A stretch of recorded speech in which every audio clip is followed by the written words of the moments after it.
entremos con el racionalismo. Vamos a hablar un poquito de cada una. El racionalismo, ellos ven como que en esta sustancia, sería la sustancia pensante, es como una caverna donde hay muchas piedras preciosas, pero están allí envueltas también en mucho lodo. Esas piedras preciosas son las ideas, que son muy valiosas, pero esas ideas para sacarlas debemos usar un hacha y esa hacha es la razón. A través de la razón buscamos esas ideas que ya están, porque desde que nacemos están en nuestros pensamientos, en nuestra alma, sería en nuestra sustancia inmaterial.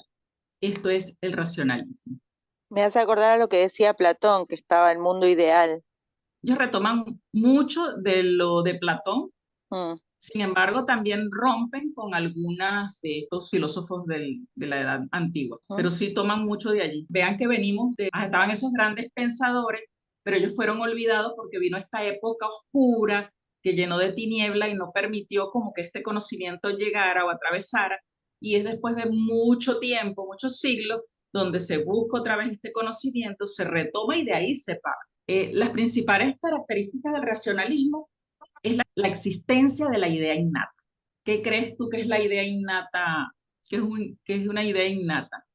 Que ya la traemos con nosotros desde que nacemos.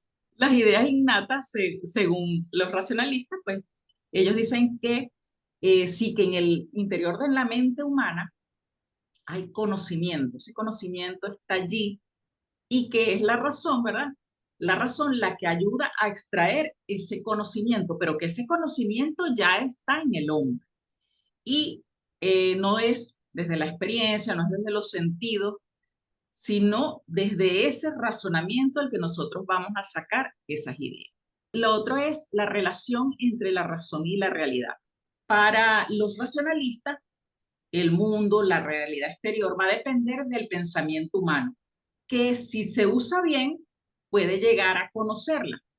Es decir, nosotros vemos, o sea, estamos, pero la idea, o sea, nosotros nos conectamos a esa realidad es a través de ese razonamiento para poder comprender todo, para comprender el mundo y para comprendernos nosotros.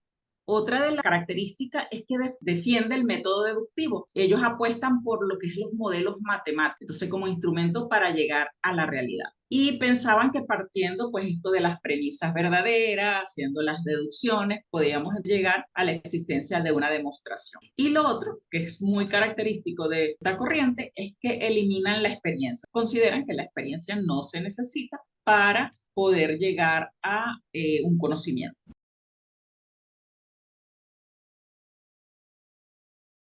Respecto a las ideas innatas, claramente el racionalismo dice que defiende la existencia de ideas innatas en el interior de la mente y que justo desde ahí es donde parte el conocimiento.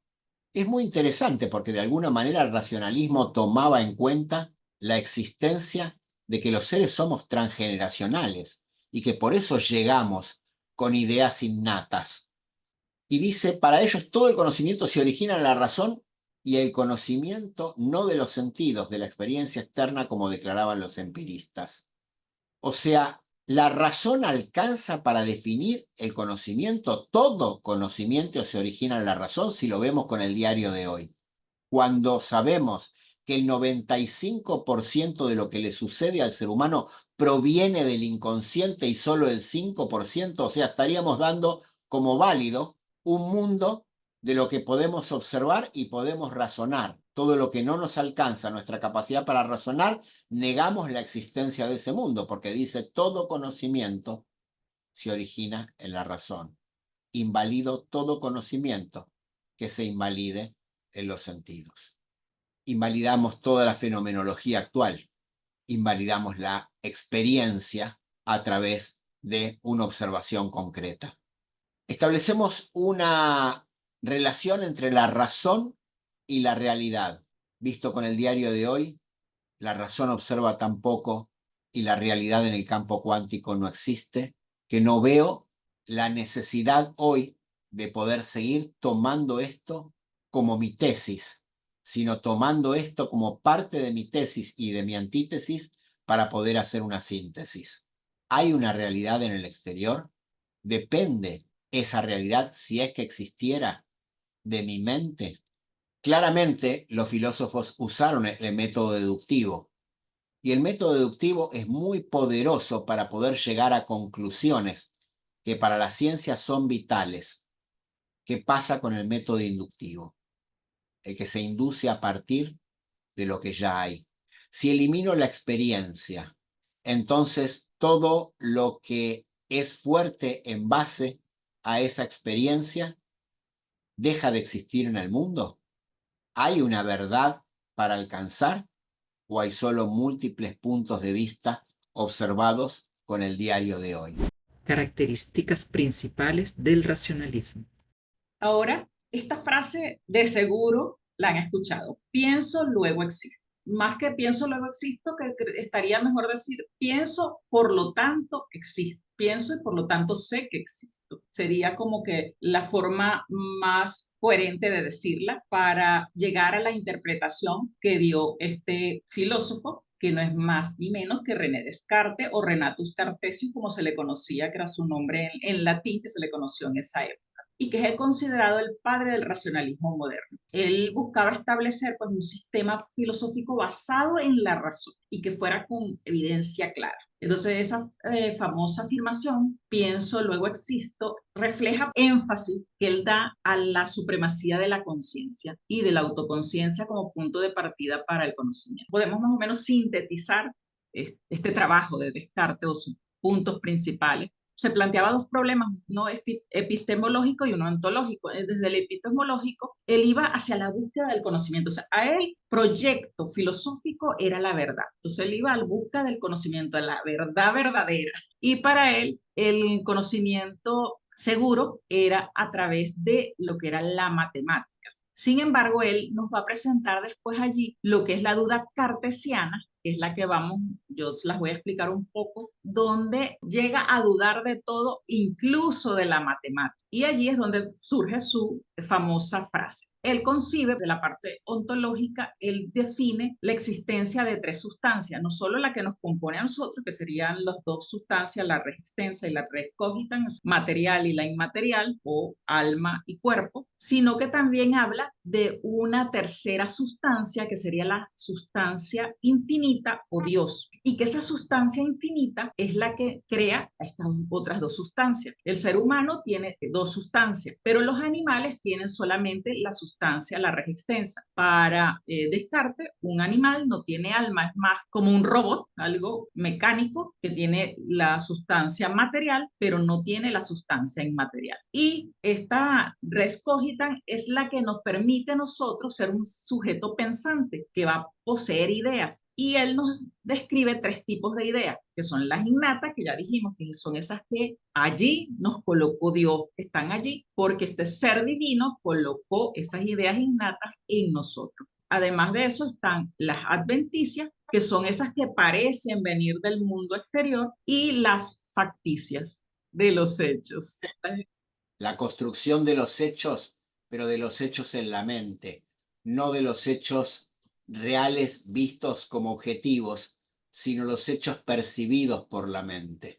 Ideas innatas vienen de ese Dios, que es la sustancia infinita, que crea a estas otras dos sustancias y es concebido como ser de absoluta perfección, no es engañador y que por tanto él da validez al conocimiento que surge en nosotros. Ahora, pues no se puede hablar de Descartes sin hablar de la duda metódica. Hablaba de que para llegar al conocimiento verdadero, recuerden que su proyecto filosófico es el conocimiento verdadero, la verdad. Entonces, para adquirir el conocimiento verdadero, él cree que es necesario un método riguroso. Da por sentado que no hay nada que se pueda dar por cierto si no se comprueba. La duda es la que nos va a impulsar para nosotros obtener el conocimiento y por eso debemos dudar de todo. Y él pasa por unas etapas. Estas tres etapas es primero el rechazo a la información que obtenemos a través de los sentidos. Él dice que nosotros creemos que porque vemos una cosa, un objeto, una persona, lo damos por hecho de que es verdad. O sea, porque tocamos algo, lo creemos que es verdad, pero que los sentidos son engañosos, porque muchas veces podemos ver a la distancia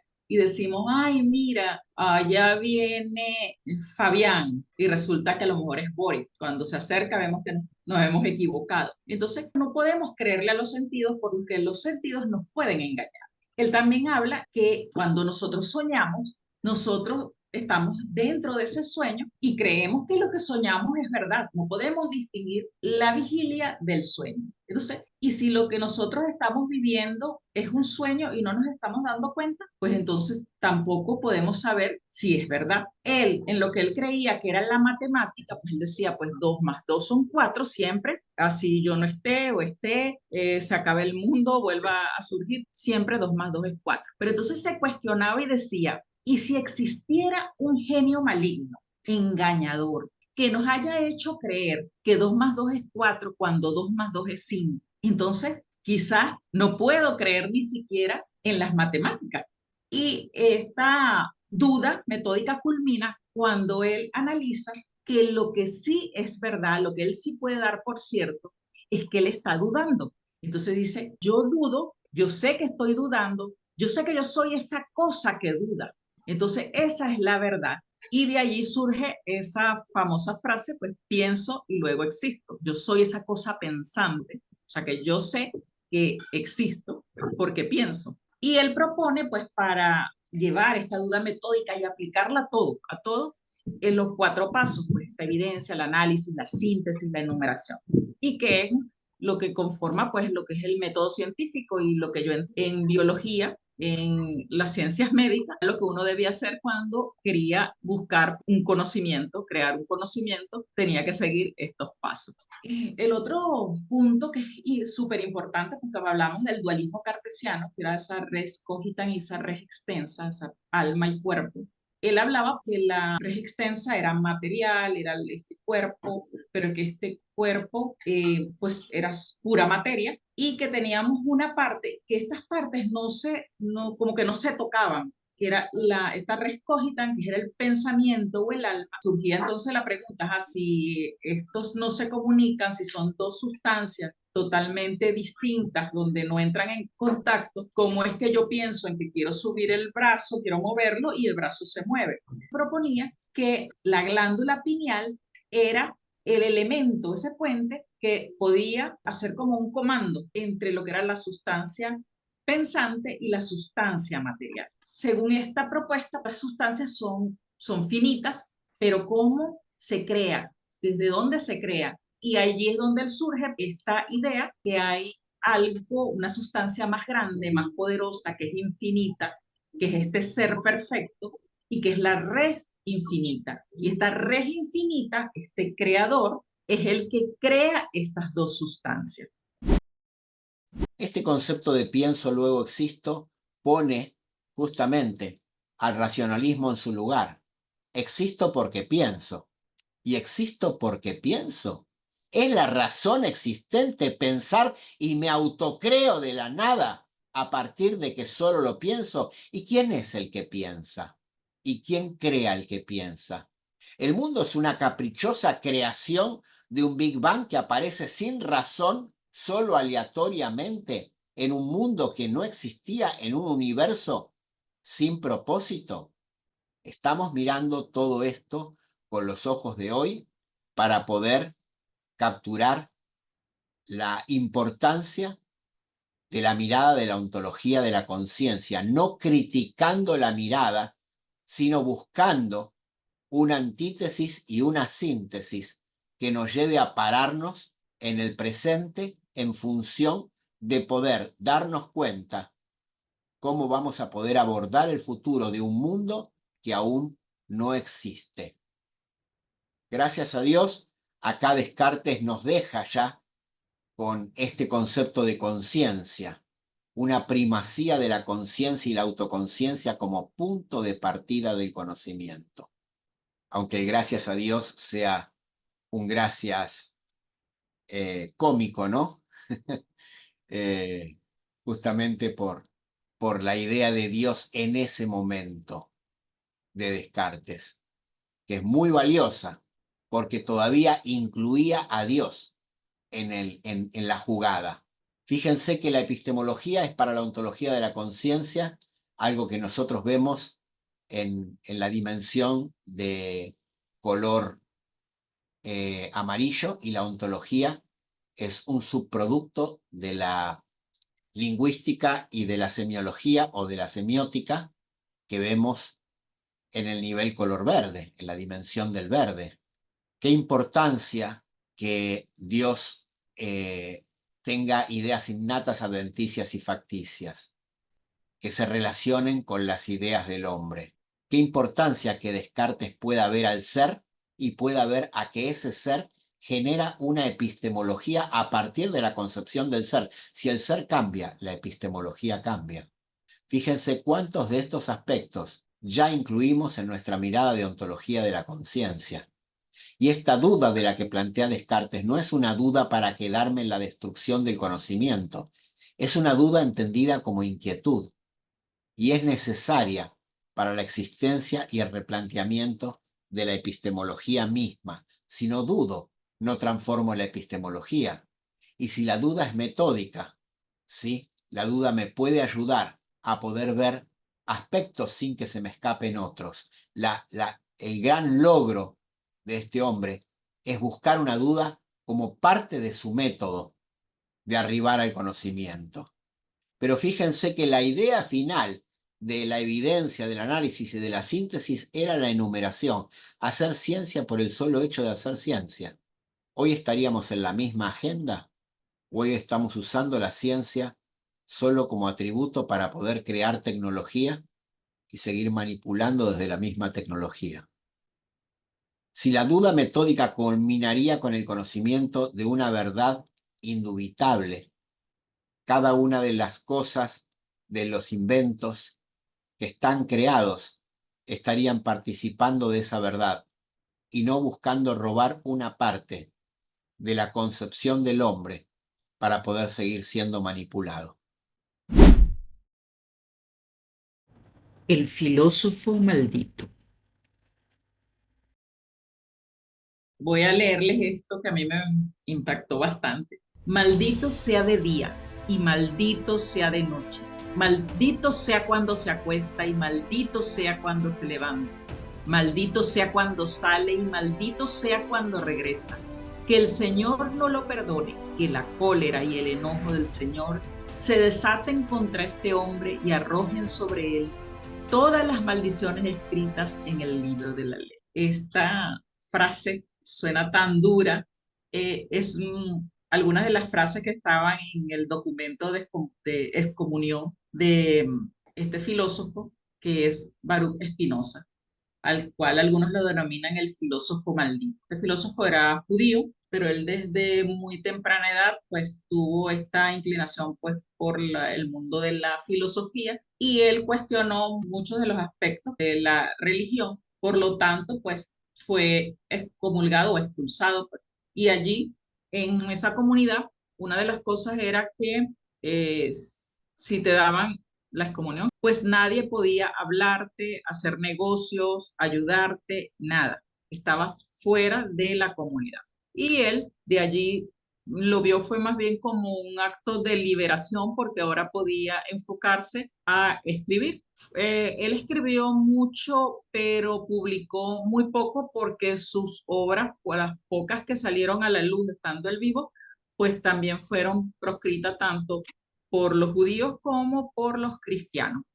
Baruch Spinoza, su enfoque está centrado pues en la búsqueda de la felicidad a través del conocimiento, por eso, y la comprensión de la naturaleza. Y es una de las figuras pues destacadas en la filosofía moderna. Algo que puedo ver como que relacionado pues con nosotros y nuestro trabajo es esta frase, dice: no reír, no llorar, no indignarse, sino comprender. Él hablaba en esto de observarnos y poder gestionar nuestras emociones desde la comprensión. Para poder comprender sobre su teoría de las emociones, es que toda cosa individual se esfuerza en persistir en su propio ser. Él dice que si es un gato, el gato persiste en ser gato, tiene todos sus atributos y busca desarrollar todo lo que es su gatuidad, y que esto lo llamaba el apetito. O sea, toda cosa individual persiste en su propio ser. Y cuando el ser humano sea, el ser humano también tiene este apetito. Y él hablaba que este apetito lo podían tener objetos, lo podían tener animales. Él no ve no hace esta distinción así como descarte de que los animales no tienen alma. Él ve que todos los seres y cosas somos lo mismo. Entonces, en el ser humano, si el apetito es consciente, entonces ya se convierte en el deseo. Y si este deseo nos lleva hacia la perfección, o sea, a querer ser mejores cada día, entonces él lo llama placer. Pero si este deseo nos lleva a un estado de menor perfección, entonces él lo llama el dolor. El incremento o disminución en la perfección de la mente para producir también un impacto en el cuerpo. Si yo quiero mejorar mi mente, esa forma de mejorar mi mente también va a hacer que mi cuerpo esté mejor, que se siga perfeccionando y que esta perfección de la mente se incrementa cuando yo la ejercito, cuando yo la pongo en actividad mental. Entonces él hablaba del placer y el dolor como dos vertientes. Ahora, si el placer está acompañado de una causa externa, se convierte en el amor. El dolor, si está acompañado de una causa externa, entonces el odio. Y está en síntesis muy concentrada. Es más o menos lo que él habla de la teoría de las emociones y me pareció desde nuestro trabajo pues muy apropiado para revisar. Él hablaba también que habían dos tipos de emociones, las emociones pasivas y las activas. Cuando son emociones pasivas son las pasiones y mientras que las emociones activas son las acciones. Y esto también podemos como encontrarle cierta coherencia con la ontología del lenguaje. Entonces dice que cuando hay emociones o hay pasiones, estas pasiones nos suceden, o sea, son pasivas por eso, porque nosotros no estamos actuando, sino que nos suceden. Y además de eso, nos dejamos dominar por ellas. Cuando hay odio, por ejemplo, ahí estamos siendo dominados por la pasión. Y en el caso ahora, hay emociones activas que son las acciones. Y estas surgen pues de nuestra mente, de lo que nosotros pensamos. Y nos llevan a actuar, nos conducen a un progreso moral e intelectual. Y aquí en las acciones, él coloca son las virtudes, pues la fortaleza, el valor, la magnanimidad, la templanza, la nobleza, todas las virtudes están clasificadas para Baruch Spinoza como acciones. Y esto también tiene mucha coherencia con lo que venimos trabajando. Entonces vemos que Baruch Spinoza busca esta salvación del hombre, pero hacia esa felicidad. Y el conocimiento es el que nos va a dar esa felicidad. Él propone una ética científica y se basa en conocer la realidad, en conocer a Dios, pero para él Dios no es este Dios antropomórfico, pues el hombre de barbita, al cual somos imagen y semejanza físicamente en lo material, sino que para él el Dios es un Dios panteísta, es un Dios que abarca el todo. Entonces él dice que hay una sola sustancia, o sea, no nos habla como Descartes que hay tres tipos de sustancias, sino que para él hay una sola sustancia, que es esa sustancia que es Dios, y que esa sustancia nos compone. Nosotros somos parte de Dios, pero no solo nosotros como seres humanos, sino los árboles son parte de Dios, los animales son parte de Dios, la piedra, la mesa, todo es parte de Dios porque Dios es la única sustancia de la que se compone todo.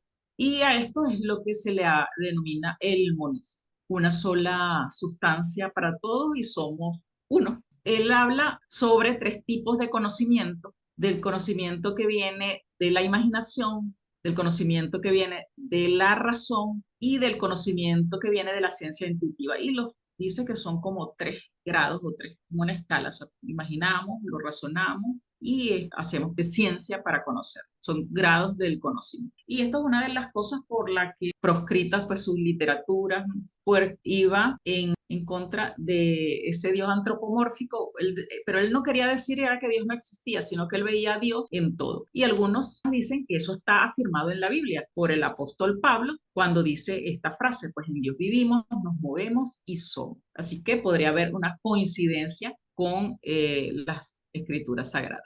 Y yo creo que una de las cosas que yo tengo más presente a Baruch Spinoza es porque el Dios de Baruch Spinoza también es el Dios de gran parte de mi familia. Y de pues, todos los que tenemos una mirada científica, por eso todos decimos el Dios de Spinoza repitiendo lo que dijo Einstein. Y pues yo quiero leerla, así nos tomemos un poquito de tiempo. Dice, Dios hubiera dicho, deja ya de estar rezando, dándote golpes en el pecho. Lo que quiero que hagas es que salgas al mundo a disfrutar de tu vida. Quiero que goces, que cantes, que te diviertas, que disfrutes de todo lo que he hecho para ti. Deja ya de ir a esos templos lúgubres, oscuros y fríos que tú mismo construiste y que dijiste que son mi casa. Mi casa. Mi casa está en las montañas, en los bosques, los ríos, los lagos, las playas. Ahí es donde vivo y ahí expreso mi amor por ti. Deja ya de culparme de tu vida miserable. Yo nunca te dije que había nada mal en ti, o que eres un pecador, o que tu sexualidad fuera algo malo. El sexo es un regalo que te he dado y con el que puedes expresar tu amor, tu éxtasis, tu alegría. Así que no me culpes a mí por todo lo que te han hecho creer. Deja ya de estar leyendo supuestas escrituras sagradas que nada tienen que ver conmigo, si no puedes leerme en un amanecer, en un paisaje, en la mirada de tus amigos, en los ojos de tu hijito. No me encontrarás en ningún libro. Confía en mí y deja de pedirme. ¿Me vas a decir a mí cómo hacer mi trabajo? Deja de tenerme tanto miedo. Yo no te juzgo, ni te critico, ni te enojo, ni me enojo, ni me molesto, ni castigo. Yo soy puro amor. Deja de pedirme perdón. No hay nada que perdonar. Si yo te hice, yo te llené de pasiones, de limitaciones, de placeres, de sentimientos, de necesidades, de incoherencia, de libre albedrío. ¿Cómo puedo culparte si respondes a algo que yo puse en ti? ¿Cómo puedo castigarte por ser como eres si yo soy el que te hice? ¿Qué crees que podría yo crear un lugar para quemar a todos mis hijos que se porten mal por el resto de la eternidad? ¿Qué clase de Dios loco puede hacer eso?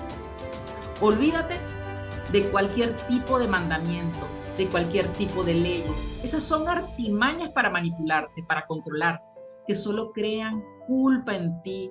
Respeta a tu semejante y no hagas lo que quieras para ti. Lo único que te pido es que pongas atención en tu vida, que tu estado de alerta sea tu guía.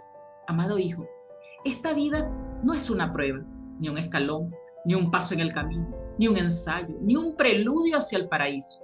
Esta vida es lo único que hay aquí y ahora, y lo único que necesitas. Te he hecho absolutamente libre. No hay premios ni castigos, no hay pecados ni virtudes. Nadie lleva un marcador, nadie lleva un registro. Eres absolutamente libre para crear en tu vida un cielo o un infierno. No te podría decir si hay algo después de esta vida, pero te puedo dar un consejo. Vive como si no lo hubiera, como si esta fuera tu única oportunidad de disfrutar, de amar, de existir. Así, si no hay nada, pues habrás disfrutado de la oportunidad que te di. Y si lo hay, ten por seguro que no te voy a preguntar si te portaste bien o mal. Te voy a preguntar, ¿te gustó? ¿Te divertiste? ¿Qué fue lo que más disfrutaste? ¿Qué aprendiste? Deja de creer en mí. Creer es suponer, adivinar, imaginar. Yo no quiero que creas en mí. Quiero que me sientas en ti. Quiero que me sientas en ti cuando besas a tu amada, cuando arropas a tu hijita, cuando acaricias a tu perro, cuando te bañas en el mar. Deja de alabarme. ¿Qué Dios ególatra? ¿Qué clase de Dios ególatra crees que soy? Me aburres que me alaben, me harta que me agradezcan. ¿Te sientes agradecido? Demuéstralo cuidando de ti, de tu salud, de tus relaciones, del mundo. ¿Te sientes mirado, sobrecogido? Expresa tu alegría, esa es la forma de alabar.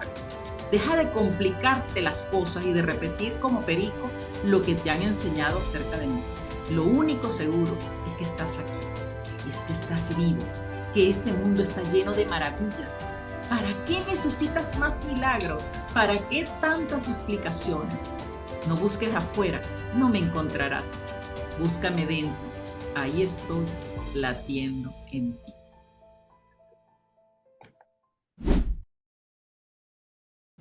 Maldito sea de día y maldito sea de noche. Maldito sea cuando se acuesta y maldito cuando se levanta. Maldito sea cuando sale y maldito cuando regresa.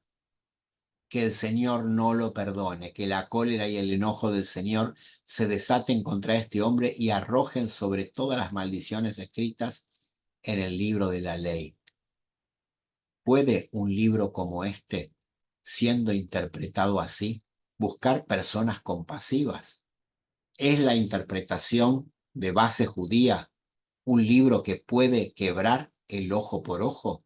¿Alcanza esta mirada para poder construir al Dios de Spinoza?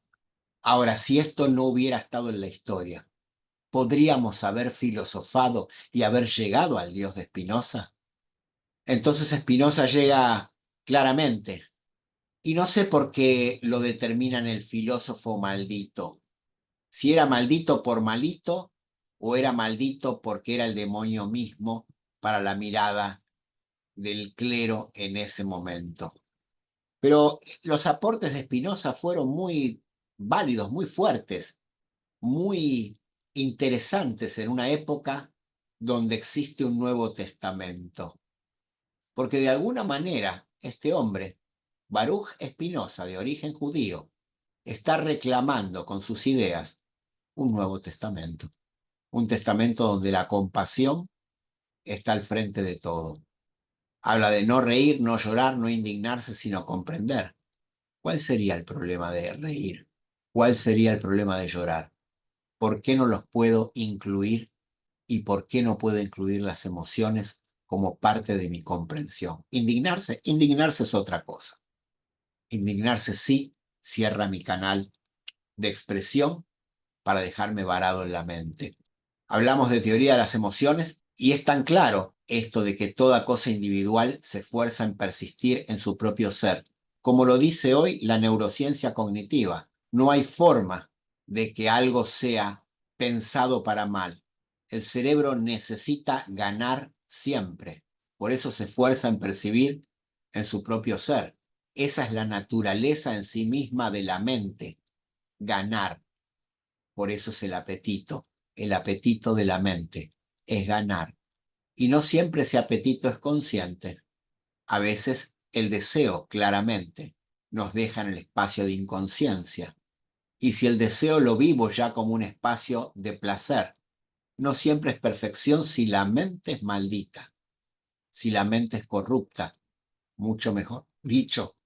¿Realmente un incremento o disminución de la perfección de la mente produce un incremento o una disminución en el cuerpo? Yo creo que sí, pero podríamos ponerlo en duda, podríamos encontrar la antítesis y llegar a una nueva síntesis. ¿Los seres humanos fuimos llamados a la perfección de la mente o fuimos llamados a cuestionar la mente? ¿Acaso la perfección de la mente no es la perfección del ego? Con el diario de hoy, por supuesto. ¿El placer acompañado de una causa externa es el amor? O sea, el placer en función a una causa alcanza para definir el amor. ¿El dolor acompañado de una causa es suficiente para odiar? ¿O estaré simplemente poniendo etiquetas y reduciendo la filosofía a un espacio mecanicista? Hechos capítulo 17. Pues en Dios vivimos, nos movemos y somos. Tiene mucho que ver con el pensamiento de Spinoza que vemos aquí más adelante. No vamos a poner en duda nada de esto, sino que vamos a dejar que vos hagas a partir de aquí, y te lo pedimos como tarea, que tomes este espacio de declaración de Spinoza y hagas tu propia declaración de tu propio Dios en función a tu propia naturaleza. Este es el Dios de Amar, este es el Dios de Fabián, este es el Dios de Gabriel, este es el Dios de cada uno que se anime a llevar adelante esta consigna. El último genio universal.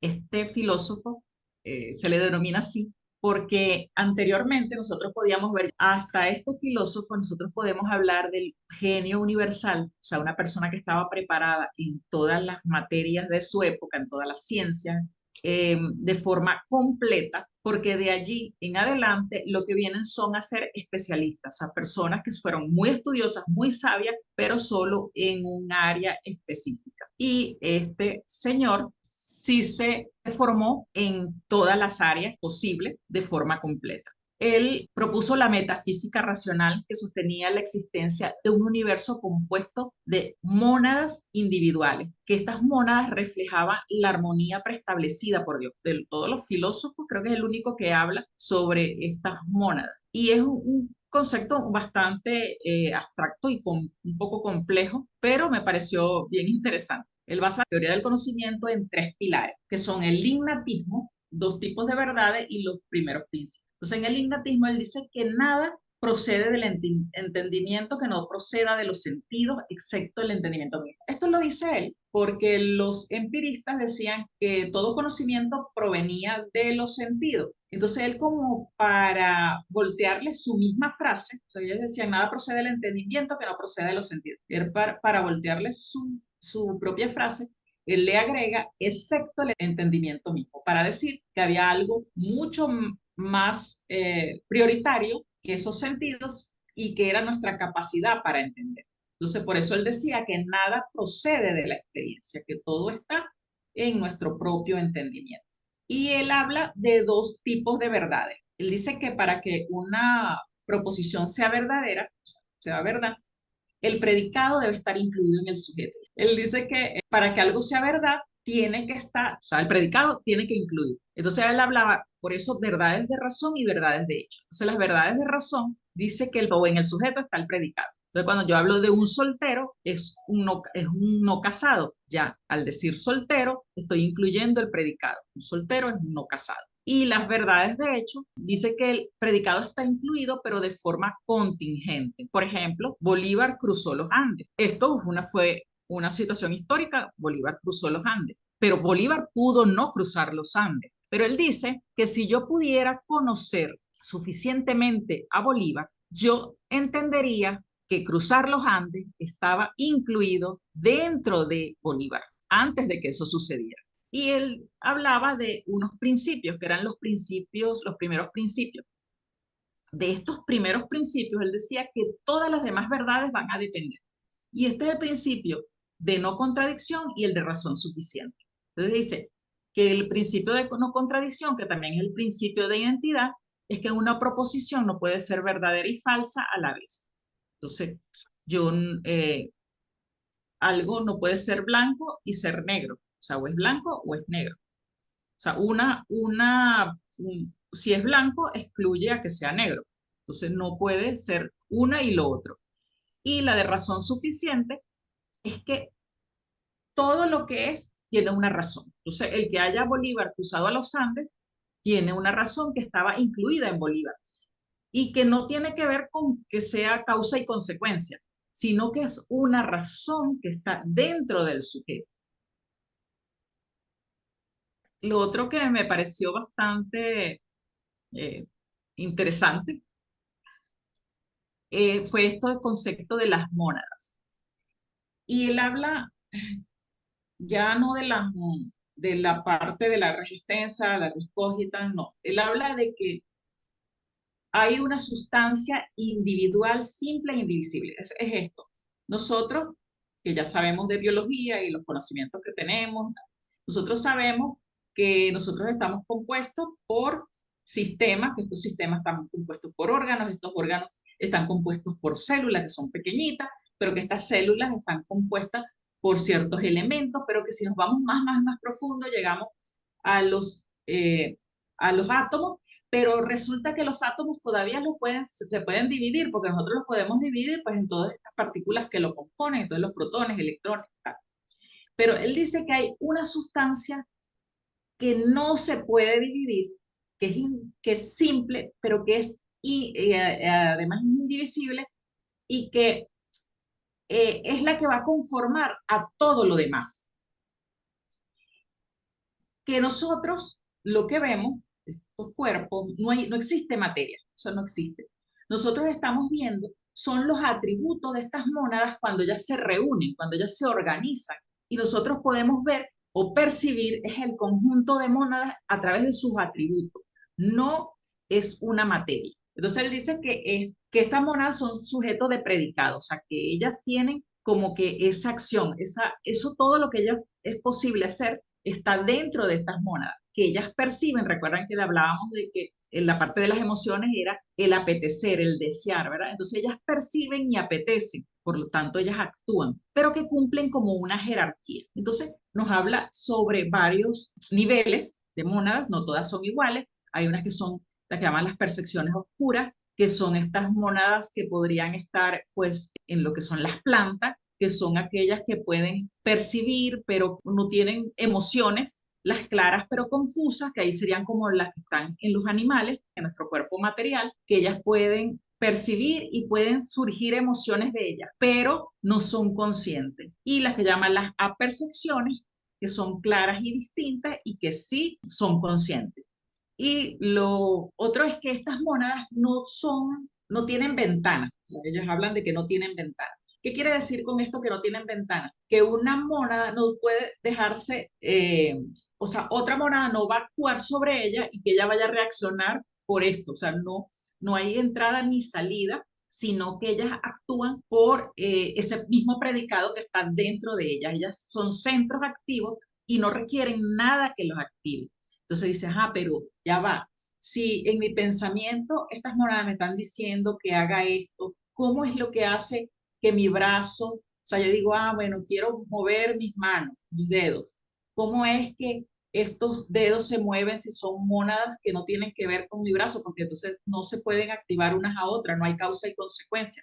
Entonces, él nos habla de que hay una armonía preestablecida, que todas esas mónadas están activadas para que cuando a mí me apetezca moverme el brazo, ya estas también tenían dentro de sí la idea de que tenían que moverse y que nosotros las percibimos como que si fuera causa y consecuencia, pero no, esto es simplemente una armonía preestablecida y que es Dios el que hace o que crea esa armonía desde antes. O sea, nosotros cuando nacemos, pues ya tenemos estas mónadas y ya todas esas mónadas están, que mira, en tal momento, en tal lugar, tú vas a hacer esto. O sea, todas ellas tienen como esa secuencia de lo que van a hacer, de lo que deben hacer y que están perfectamente armonizadas como un reloj.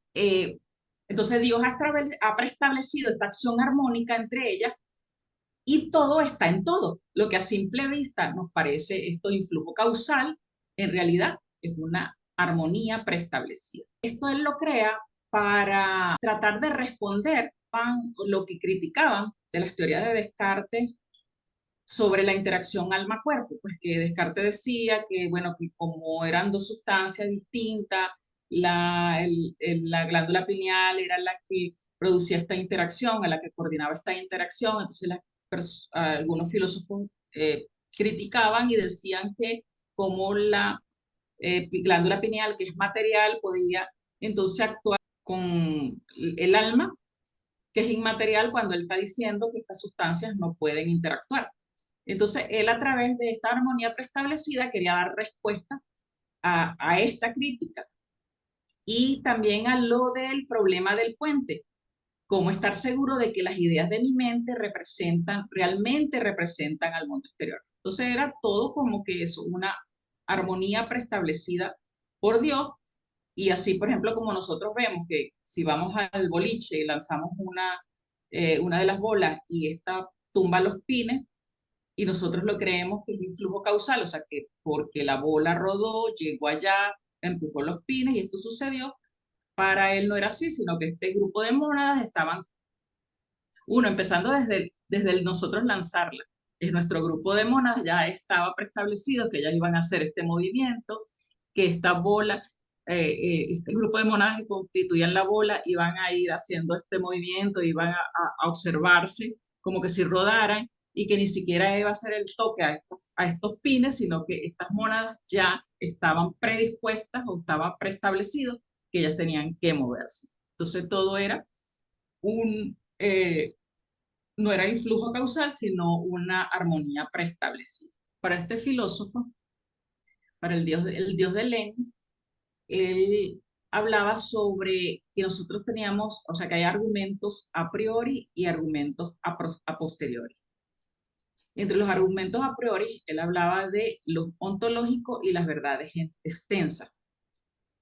Esto también muy resumido de todo lo que que dicen es que desde el principio ontológico Dios existe porque Dios es un ser necesario. O sea, al ser un ser necesario, existe.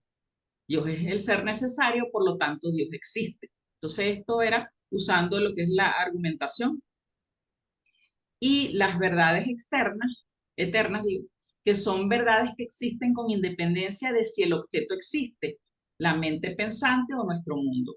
Existe en la mente de un ser ilimitado que es Dios. Esto lo hablaba porque por esto mismo del conjunto de mónadas, o sea, cuando él hablaba de que cuando nosotros percibimos los objetos, no es porque los objetos tengan algo material, no existe, para él no existe la sustancia material, si nosotros lo que estamos viendo es las cualidades de las mónadas que están organizadas.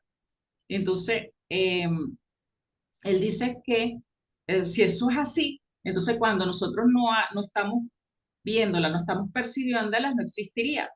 Pero él dice que sí existen, porque existe en la mente de un ser ilimitado, infinito, que es Dios. Por lo tanto, para que las cosas existan, tiene que existir Dios. Estos eran los argumentos que él buscaba para determinar la existencia o para confirmar la existencia de Dios. Y los argumentos a posteriori que él daba eran el cosmológico y la armonía preestablecida. Entonces, en lo cosmológico, él decía que como seres contingentes necesitamos una razón para existir, pero esa razón únicamente puede provenir de un ser necesario y que por lo tanto ese ser necesario es Dios. Y la otra razón que él daba para confirmar la existencia de Dios era la armonía preestablecida que él mismo había eh, eh, enunciado, que dice que para que estas mónadas interactúen tan perfectamente y ocurra todo lo que podemos observar, requiere que haya un armonizador universal, con un plan previamente establecido, divino, más grande, y que es el que armoniza y logra todo este conjunto. Y ese armonizador universal es Dios. Entonces eran los argumentos para él decir que existía o para él comprobar que existía Dios. Ahora, una de las críticas que se le hacía era, ok, si todo está preestablecido, si todo está coordinado, perfectamente ordenado, es un plan divino, ¿por qué existe la maldad? Entonces, él nos hablaba, ¿verdad?, de que todo lo posible exige existir. Todo lo que es posible existir, exige existir.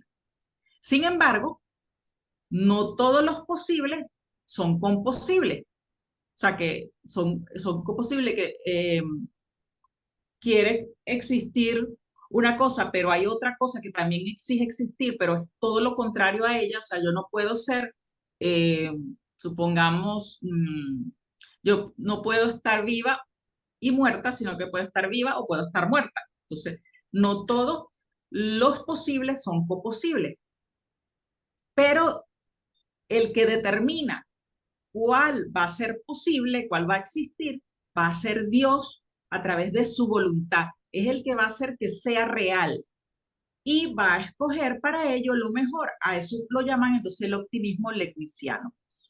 Y allí todavía queda la pregunta, pero si él escoge lo mejor, si él nos da la mejor posibilidad, ¿por qué existe la maldad? Y la gente lo relaciona con una pintura, o sea, los filósofos lo relacionan con una pintura.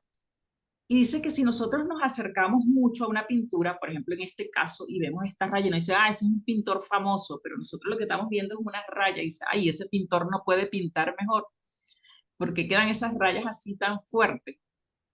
Pero a lo mejor es que esa raya, precisamente esa que nosotros estamos viendo, porque estamos tan cerca del cuadro que lo estamos viendo, al alejarnos, nosotros podemos ver que es la línea precisa que se necesitaba para que la composición sea perfecta. Es decir, estamos viendo algo como malo porque estamos muy cerca. Si nosotros pudiéramos ver, porque él está buscando la mejor opción de lo que sea posible, pero no tenemos la capacidad de saber, o sea, estamos viendo nada más desde un punto y no tenemos la capacidad de ver todo el panorama, ver lo que está más allá, lo que está más acá, ver las múltiples posibilidades que existen, o sea, que podrían existir, y por qué él escogió esa en particular. Como no somos capaces, entonces nosotros debemos suponer que esa línea, que nosotros la llamamos maldad, es una línea que nos va a permitir que la perfección exista en el panorama más amplio. Bueno, entonces aquí estaría como un resumen de Leibniz, de ver que hablaba de la filosofía y la religión, y él se replanteaba el problema de la sustancia, donde hablaba pues que existen en número infinitos estas sustancias, o sea, no son una sola materia, sino que son muchas materias, muchas pequeñas sustancias individuales, y que les puso el nombre de mónadas, que son como átomos metafísicos, porque estas sustancias no son materiales, son sustancias inmateriales, y que estas son imperecederas, son inmateriales y están dispuestas en el orden natural, y como les dije, pues también están programadas. Y Dios lo concibe pues como una razón perfecta, con potencia infinita, y que va a deducir pues son las opciones más perfectas de lo que es posible. Y bueno, con eso terminamos pues lo que les traje sobre el racionalismo. Claramente, Leibniz fue un gran disparador de ideas en todo lo moderno y contemporáneo. No es casual que en Sonría University tengamos más de 30 artículos en los cuales él está siendo un gran aportador y un gran servicio, con un perfil bajo, ¿no? Con un perfil bajo. Si ustedes le preguntan quién fue Gottfried Wilhelm Leibniz a las personas, probablemente no sea tan famoso como Leonardo da Vinci, como Platón, Sócrates o Aristóteles. ¿Lo hace eso menos filósofo, pensador o artista? Quizá sea necesario revisar toda la propuesta de Leibniz y darnos cuenta de su protagonismo, y no solo admirarlo, sino honrarlo, y darnos cuenta de todas las transformaciones que podemos disparar a partir de sus teorías. Gracias por haber llegado hasta aquí y te espero en la parte 3 donde trataremos el tema del empirismo.